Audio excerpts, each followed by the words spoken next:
गांव जो जाते थे हम लोग तो गांव वाले हम लोग के ऊपर मतलब आक्रमण करते थे, दौड़ते थे मारने के लिए कि तुम कहां से आया है, क्या करते हो, नहीं करते हो।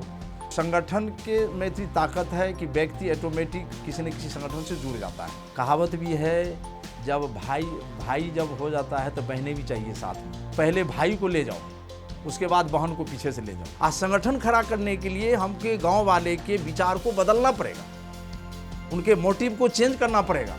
तो उसके लिए दूसरी कोई प्रकल्प खड़ा करना पड़ेगा। स्कूल खोलना तो ज़्यादा कठिनाई तो जम्मू कश्मीर की ओर है, नॉर्थ ईस्ट में है, ये सब सेंसिटिव क्षेत्र है। एकल अभियान पटरी पर जा चुका है। जब तक पटरी नहीं टूटेगी तब तक इधर उधर अभियान नहीं हो सकता है।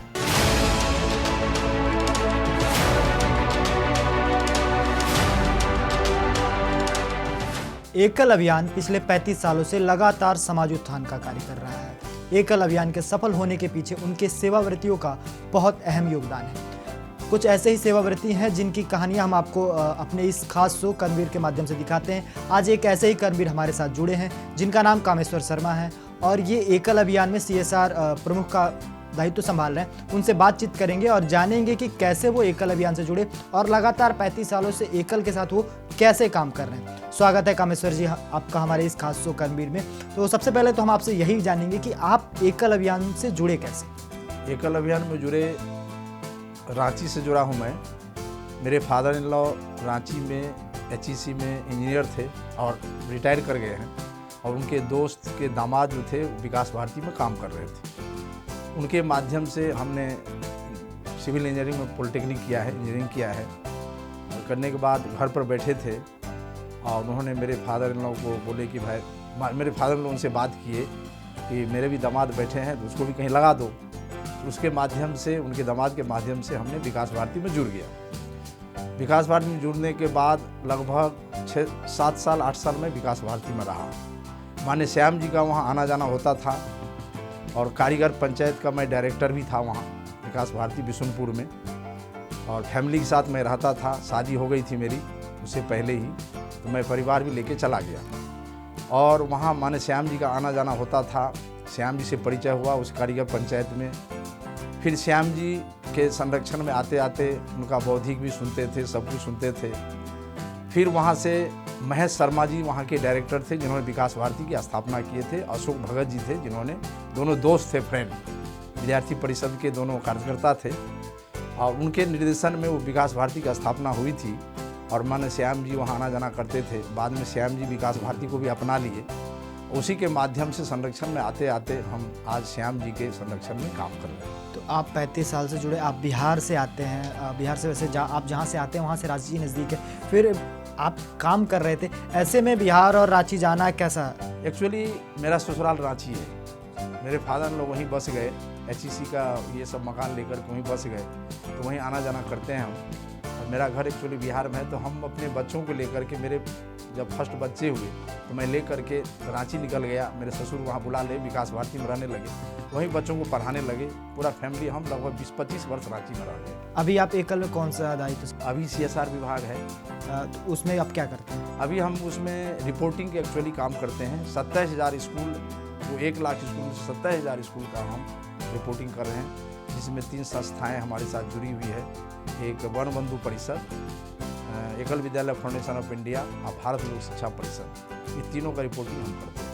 तो अभी 1 लाख से ज़्यादा विद्यालय खुल गए हैं, आगे भी कई योजनाएं हैं कि उनको आगे बढ़ाया जाए। तो ऐसे 1 लाख विद्यालय ये पहुंचा कैसे? 35 साल, सिर्फ 35 साल में 1 लाख विद्यालय, वो भी न किसी सरकारी सहायता के, सिर्फ समाज सेवा के माध्यम से, आम लोगों के माध्यम से। देखिए, मेरा अनुभव ये है कि 12 वर्ष तक ये झारखंड में ही चलते रहा।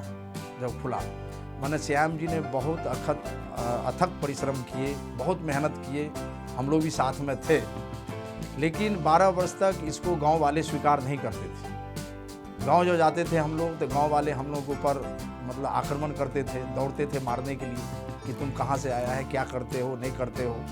और उसमें मैं करंजो में हमने करंजो जो प्रकल्प है हमारा, वहाँ पर मैंने 8 वर्ष समय बिताया। वहाँ भी उस विकास भारती के बाद वहाँ ले गया हमको माने श्याम, वहाँ बिताया।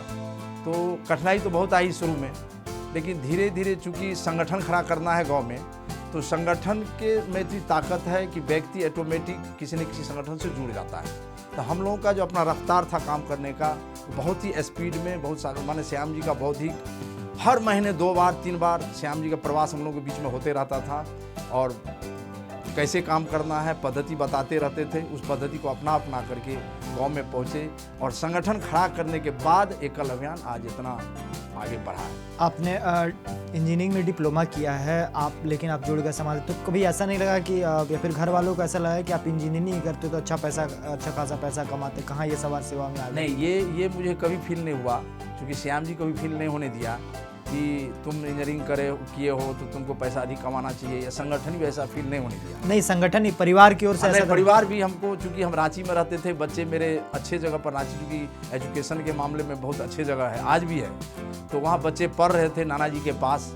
हम लोग थोड़ा फील्ड में रहते थे दोनों प्राणी, तो हमको दिक्कत नहीं होता था। तो हमको फील हुआ कि हम जो काम कर रहे हैं शुरू में बहुत अच्छा लग रहा है। मुझे ये लगता था कि मैं नौकरी करने आ गया हूँ और बहुत कम मिलता था हम लोगों को, तो बहुत आनंद आता था शुरू में। आज भी आनंद आ ही रहा है, ऐसा नहीं है कि नहीं है, लेकिन उस समय जो स्थिति थी वो बहुत आनंद आता था, बहुत मज़ा आता था। श्याम जी हम लोगों को मोर्चे पर मदद करते थे, सब कुछ करते थे, इसलिए कभी भी फील होने नहीं दिया। 1989 में जब शुरुआत हुई तो सिर्फ एकल विद्यालय था, जब झारखंड में स्टार्ट हुआ 60 विद्यालय शायद स्टार्ट हुआ था। हाँ। और आज 1 लाख विद्यालय, इसके साथ साथ एकल अभियान आरोग्य, संस्कार, शिक्षा सब पे काम कर रहा है। ये इतनी चीज़ें मुमकिन कैसे हुई? ये मुमकिन हुई कि पहले तो एकल विद्यालय खड़ा हुआ। कहावत भी है, जब भाई जब हो जाता है तो बहनें भी चाहिए साथ में, है ना। चूँकि जब रक्षाबंधन मनाते हैं तो भाई के हाथ में रक्षा सूत्र बांधते हैं बहन। तो मान्य श्याम जी ने एक कहावत दिया है कि पहले भाई को ले जाओ, उसके बाद बहन को पीछे से ले जाओ। तब देखा कि गांव में अगर समाज परिवर्तन करना है तो एकल से नहीं होने वाला है, विद्यालय से कुछ नहीं होगा। विद्यालय तो मेरा मार्ग है, गांव में पहुंचने का एक रास्ता का नाम है विद्यालय। मैं वहां तो पहुंच जाऊंगा, लेकिन हमको तो गांव में संगठन खड़ा करना है। आज संगठन खड़ा करने के लिए हमके गांव वाले के विचार को बदलना पड़ेगा, उनके मोटिव को चेंज करना पड़ेगा, उसके लिए दूसरी कोई प्रकल्प खड़ा करना पड़ेगा।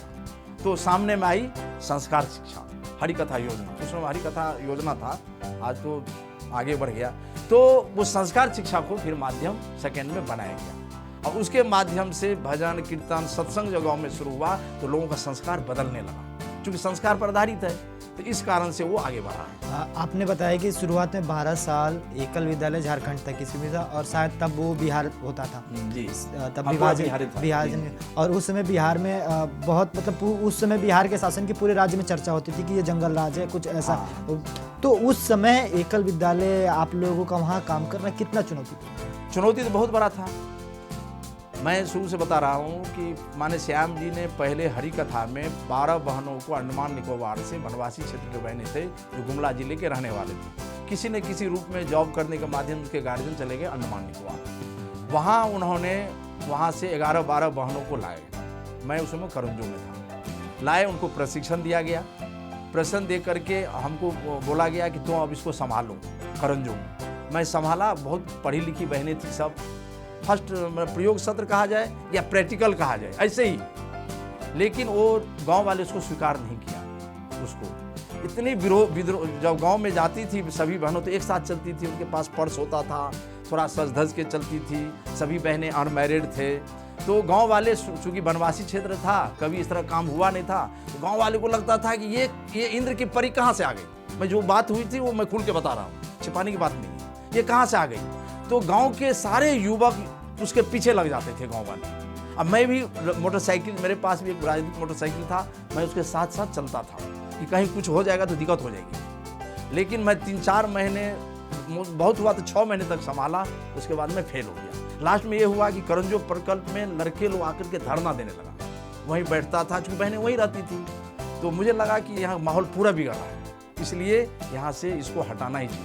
फिर मैंने श्याम जी के साथ वार्ता करके जैसे हुआ, श्याम जी ने उनको वापस भेज दिया, सफल नहीं हुआ उसको। तो फिर आगे कैसे चला? फिर प्रयोग सत्र शुरू हुआ। झारखंड के 31 भैया बहन को फिर अयोध्या लाके प्रशिक्षण दिया गया 1 महीने का। उसमें मतलब 11 भैया बहन टिके, बाकी सब वापस हुए। आज मैं उसमें से भी कुछ भैया आज देवकी नंदन है, सब लोग हैं उसी बैच के हैं। अच्छा, एक चीज़ और पूछूंगा कि जब 1989 से मान लीजिए 95 तक, उस समय एकल विद्यालय खोलना कितना कठिन था और आज एक एकल विद्यालय कैसे खुलता है? उस टाइम का प्रोसीजर और आज का प्रोसीजर मुझे बताइए। मैं तो माने श्याम जी क्षेत्र संगठन मंत्री थे वनवासी कल्याण केंद्र का, तो उनके अंदर में ही हम लोग भी काम करते थे। तो स्वाभाविक था कि माने श्याम जी सिर्फ हरि कथा तो उसमें था नहीं, एकल को शुरू किया। एक करंजो संच था वहाँ चक्रधरपुर के पास, करंजो संच, उसमें 30 विद्यालय थे, उसी को आधार बना करके काम प्रारंभ। नहीं तो उस टाइम एक एकल विद्यालय कैसे खुलता था? आज 2024 में एकल विद्यालय कैसे खुलता है ये बताइए। 3 महीने लगते थे, संगठक हुआ करता था उस समय, संगठक, संघ प्रमुख नहीं होते थे, संगठक होते थे। और संगठन के माध्यम से पूरा प्रवास होता था, साइकिल लिया जाता था। एक समय ये भी योजना आई कि गांव में भवन बनाया जाए और वहाँ स्कूल खोला जाए। हम लोगों ने भवन भी बनाया करंजो के आसपास कई जगह। भवन तो खैर गांव वाले के अंडर में चला गया, लेकिन वो भी सफल नहीं हुआ, है ना। कलकत्ते के लोग वहाँ आते थे, हम लोगों को मार्गदर्शन भी करते थे, रास्ता भी दिखाते थे, क्योंकि वही मेन प्रकल्प था, वही आना जाना करते थे। और नानाजी का प्रकल्प था, नानाजी देशमुख, दीनदयाल संस्थान के नाम से वो प्रचलित था, है ना। तो माने श्याम जी उस समय सेवा भारती में थे, तो फिर करंजो को संभाला गया सेवा भारती के माध्यम से, वो गोद लिया, फिर हम लोग वहीं चले गए, वहीं से काम प्रारंभ हुआ। तो आज 2024 में एक एकल विद्यालय कैसे खुलता है? एकल विद्यालय सिस्टम तो वही है ना। ये जो लगभग 2019 जैसे मान लीजिए उत्तर प्रदेश के एक जिले में एक नई विद्यालय की स्थापना करनी, तो इसका क्या प्रोसीजर है? उसका प्रोसीजर ये है कि पहले सर्वे होता है, पहले सैंक्शन होती है, चैप्टरों से अनुमति लेना पड़ता है कि इस क्षेत्र में हमको विद्यालय प्रारंभ करना है, बहुत आवश्यकता है, यहाँ विद्यालय चाहिए। चैप्टर अगर अनुमति दे दिया, जो फंडिंग चैप्टर है हमारा, तीनों में से जो जिनका ARP है, क्षेत्र एरिया प्लान है, उसके हिसाब से उनसे बात किया जाता है। वो जब तैयार हो जाता है तो फिर हम लोग कार्यकर्ताओं को अभियान की ओर से उनको स्वीकृति प्राप्त होती है, CEC डिसीजन लेती है, CYC डिसीजन लेती है कि उस एरिया में एक संच या एक अंचल खुलना चाहिए, है ना। उसके लिए वहाँ के कार्यकर्ताओं को पहले पुराने कार्यकर्ता को बगल के अंचल को जा करके भेजा जाता है सर्वे करने के लिए। शुरू में कार्यकर्ता नियुक्ति वहाँ नहीं होती है, वो भेज करके सारा सर्वे उर्वे करके प्रोसेस करके फिर जब तक विद्यालय नहीं खुलता तब तक वहाँ पुराने कार्यकर्ता का ही पूरा जिम्मेवार सौंपा जाता है, वही देखता है, कोई फंडिंग वंडिंग शुरू में नहीं किया जाता है। जब वहाँ सर्वे हो जाता है, गांव वाले तैयार हो जाते हैं सब कुछ, तब जाकर के फिर विद्यालय का उद्घाटन होता है, दिया जाता है, जितना स्कूल स्वीकृत होता है उस हिसाब से। इस समय किस राज्य में स्कूल खोलना सबसे मुश्किल है? देखिए, स्कूल खोलना तो ज़्यादा कठिनाई तो जम्मू कश्मीर की ओर है, नॉर्थ ईस्ट में है, ये सब सेंसिटिव क्षेत्र है, यहाँ स्कूल खोलना बड़ा कठिन है। बिहार, उत्तर प्रदेश में स्कूल खोलना बड़ा आसान है, प्लेन एरिया है। लेकिन खास करके जो सेंसिटिव क्षेत्र है, जहाँ आतंकवादियों का ये है, जैसे कश्मीर है, वहाँ भी मेरा 3-4 अंचल है, 3 अंचल है, उस सब में विद्यालय खोलना बड़ा कठिन है। हमेशा डर लगा रहता है, कुछ ना रहता है। लेकिन एकल की इतनी ताकत बड़ी हो गई है कि वो डर हम लोगों का धीरे धीरे समाप्त हो चुका है। और साउथ की ओर कैसा है? साउथ में देखिए क्या, साउथ में स्कूल तो खोल सकते हैं, लेकिन वहाँ 2 चीज़ का बहुत बड़ा अभाव है। कार्यकर्ता मिलते नहीं हैं, क्योंकि वहाँ महंगाई ज़्यादा है। वहाँ के कार्यकर्ता को अगर मानधन चाहिए तो ज़्यादा चाहिए, क्योंकि मैं भी अभी बेंगलोर में ही रहता हूँ अपने बेटे के पास 5 महीने से, तो 5 महीने में मैंने अनुभव प्राप्त किया कि वहाँ बहुत ही महंगाई है। जो चीज़ हम यहाँ 30 रुपये kg खरीदते हैं, वहाँ उसका डबल ट्रिपल है। तो वहाँ कार्यकर्ता 700, 800, 1000 रुपये में कैसे काम करेगा आचार्य? इसलिए आचार्य तो है, लेकिन हम उतना उसको मानधन दे नहीं पा रहे हैं कि हमारे साथ वो जुड़ेगा। तो जुड़ भी जाता है तो धीरे धीरे वो छोड़ देता है। तो साउथ में आगे बढ़ने का क्या प्लान यही है कि उनका थोड़ा वहाँ मानधन बढ़ाना पड़ेगा, बहुत जरूरी है। मानधन अगर बढ़ा दिए तो खाता मिल जाएगी। अभी एकल स्वावलंबन भी GRC खोल रहा है, IBD सेंटर्स खोल रहे हैं, तो आगे और क्या प्लान है एकल के? इसके अलावा किस क्षेत्र में एकल काम करें? देखिए, एकल के काम यह है, अभी तो विद्यालय ही ज़्यादातर क्षेत्र में है। IBD एक नया प्रकल्प है और अच्छा भी चल रहा है, इसकी संख्या बहुत बड़ी नहीं है। यही जब तक हर विद्यालय ग्राम में, हर संच में IBD नहीं खुलेगा, तब तक नया प्रकल्प लेके क्या फायदा है? इसमें बहुत ताकत है, क्योंकि इसमें कंप्यूटर सेंटर है, सिलाई सेंटर है, जो लोगों को स्वरोजगार मिलेगा, है ना। जब लोगों को स्वरोजगार मिलेगा, लोग समझने लग जाएंगे, एकल से और अधिक जुड़ेंगे। अभी आपने बताया कि एकल मानधन का जो साउथ में दिक्कत है, तो ये यूपी और बिहार जैसे राज्यों में इनकी कोई दिक्कत नहीं आती? नहीं, बिहार में क्या है, महंगाई उतनी नहीं है ना उस क्षेत्र की अपेक्षा। यहाँ तक कम में भी सामान मिल जाते हैं, वहाँ दिक्कत है, वहाँ किराए भी ज़्यादा है, सब कुछ ज़्यादा है। कार्यकर्ता को एक अंचल से, एक संघ से दूसरे संघ में जाने में भारे अधिक वहन करना पड़ता है। और एक चीज़ और मैं आपसे पूछूंगा कि आगे आगे आप और दूसरा प्रॉब्लम है लैंग्वेज का। लैंग्वेज का बहुत बड़ा प्रॉब्लम है। अगर इधर के कार्यकर्ता वहाँ भेजा जाए तो काम नहीं कर पाता जब तक लैंग्वेज में मास्टर न हो जाए। एक चीज़ और बताइए, जब जैसे झारखंड, बिहार, यूपी जैसे राज्य हैं, यहाँ अगर सरकारें बदलती हैं तो क्या समस्या आती है कार्य करने में कि संगठन एकदम कोई समस्या नहीं आती। कोई एकदम हमारे एकल अभियान पटरी पर जा चुका है। जब तक पटरी नहीं टूटेगी तब तक इधर उधर अभियान नहीं हो सकता है। तो अब आखिरी सवाल मेरा आपसे ये रहेगा कि आगे 10 साल में एकल को आप कहाँ देखते? देखिए, एकल जो 10 साल में है ना, अगले 10 साल मान लीजिए 2035 में हम एकल का सपना क्या है कि भारत के शीर्ष स्थल पर हम विश्व गुरु को बैठाएंगे। 10 साल के बाद यही होने वाला है। पूरा राष्ट्र हिंदू राष्ट्र बनेगा और एकल के माध्यम से बनेगा, ये निश्चित है, इसमें कोई शक नहीं है। और उस ओर हम बढ़ रहे हैं और हमको सफलता मिल भी रही है सब जगह। क्योंकि मैं तो शुरू में देखा कि लोग विरोध करता था, समाज के लोग विरोध करता था, हम टिक नहीं पाते थे, लेकिन आज वही लोग पूरा शक्ति के साथ हमको खर्च भी दे रहा है, सहयोग भी कर रहा है, स्वावलंबन भी दे रहा है, सारी चीज़ें कर रहा है, घर में टिकाने की व्यवस्था कर रहा है। वही लोग जो 10 साल 20 साल पहले हमको विरोध करता था आज मेरे साथ जुड़ चुका है। क्योंकि हमारा काम देखिए प्रोडक्शन का नहीं है, सीधी बात है। अभियान का काम बिल्कुल प्रोडक्शन का नहीं है। इनका काम दिखता नहीं है बाहर में आईने की तरह। बस ये काम क्या है, हमारे साथ कितने लोग जुड़ गए, यही मेरा प्रोडक्शन है, यही मेरा मूल्यांकन है। चलिए, बहुत बहुत धन्यवाद, बहुत बहुत शुभकामनाएं कि आपने जो लक्ष्य लिया है उसको पूरा करें और एकल अभियान को और आगे बढ़ाएं। तो ये थे हमारे साथ कामेश्वर शर्मा जी, जिन्होंने बताया कि कैसे झारखंड से शुरू होकर एकल विद्यालय आज देश के हर राज्य में पहुंच चुका है और लगातार काम कर रहा है। इनका कहना है कि एकल तभी रुकेगा जब पटरी टूटेगी नहीं। वैसे इन्होंने पटरी इतनी मजबूत बना रखी है कि ये आगे सतत चलता ही जाएगा।